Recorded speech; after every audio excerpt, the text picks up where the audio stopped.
आज कुल बात काल और आ जाई, आज कुल बात काल और आ जाई। हाई माटी के दहिया एक दिन माटी में घोर आ जाई। आज न फौजी भैया दीवाना बन के घूमत हुआ, एक दिन तोरे दहिया पकड़िखा पोता जाई। तो सोचना पड़ता है साहब। लेकिन इस साहब के सम्मान में कहना चाहूंगा कि वो लड़की बंदूक न कट्टा बना दे, वो लड़की बंदूक न कट्टा बना दे, सिर्फ तलवार का दुपट्टा बना दे। अगर भौजाई समझ के तन को मजाक करवाना तब पिछवा ले जाके तो के लव चट्टा बना दे। तो सोचना पड़ता है साहब। जो भाई के सम्मान में कहना चाहूंगा कि ताल के बोतल पैता ना हुई और साल के भैंसा ना हुई। वो लड़की का जवानी ऐसा ही बेकार हो जाए ना फौजी भैया, लेकिन तो से कमाओ का लड़का ना हुई। तो सोचना पड़ता है साहब। लेकिन आइए आज थोड़ा सा हम तो बहुत प्यार करता हूँ पाल, तुम्हारा बच्चा मेरे पेट में पल रहा है पागल। और फौजी भैया आपका ध्यान कहाँ है और हसीना इधर है। हाँ हम आपकी गरिमा को मैं समझता हूँ साहब। सोचना पड़ता है हमारे फौजी भैया और नाम है सिपाही भैया। क्या सिपाही हो? अच्छा सिपाही भैया। देखा आजकल का मास्टर सब हो जाता फौजी भैया, आजकल का मास्टर सब हो जाता, जैसे साउंड बजावे वाला मास्टर, कपड़ा सिए वाला मास्टर, लड़की के ट्यूशनी पढ़ाए वाला मास्टर। आजकल तो मास्टर सब हो जाता जो कलयुग में अब हो जाता। पहले इसे ना हो के भैया जो मास्टर लड़की के ट्यूशनी पढ़ा तो वही से होके लब हो जाता। तो सोचना पड़ता है। लेकिन पायल जी भगवान ने जिस मिट्टी से बनाया है, जिस फुर्सत से बनाया है, बड़ा सोच के बनाया है। आइए पायल जी आपका ढेर सारा धन्यवाद अपने दिल से देता हूँ, स्वागत है आपका। लेकिन कहना चाहूंगा पायल कि मैं जापान को लंदन समझता हूँ, मैं जापान को लंदन समझता हूँ और पायल को कंगन समझता हूँ। भले ही जमाना दाग लगा दे पायल, लेकिन मैं तुझको रवीना टंडन समझता हूँ।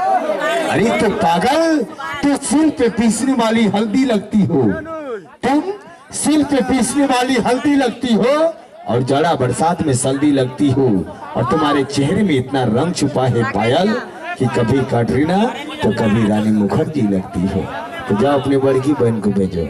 आइए खूबसूरती का अंदाज हमारे फौजी भैया और सिपाही भैया, आप लोग का ढेर सारा आशीर्वाद बाटे। और भैया नमस्ते। हेलो हेलो हेलो शांति। बहुत सा मार्केट में गाना है, जैसे भरिया फरमाइश के दिलवा ले गए राजा बोतल में भर के, है ना फौजी भैया। उससे पहले में चौरी गाना आया कि देवरा ढूंढू चटना बा, है ना। उससे पहले में चौरी गाना है कि आज बा ढेल दा गान मुँह छिल है तेरी गाना जो मार्की पड़ा। ऐसा ऐसा गाना आया है।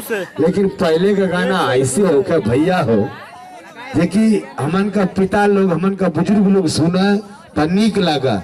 ऐसे गाना होखा कि न दुनिया के गुलवा टूटल ले राजा, अरे जवनिया में गड़िया छूटल ले राजा।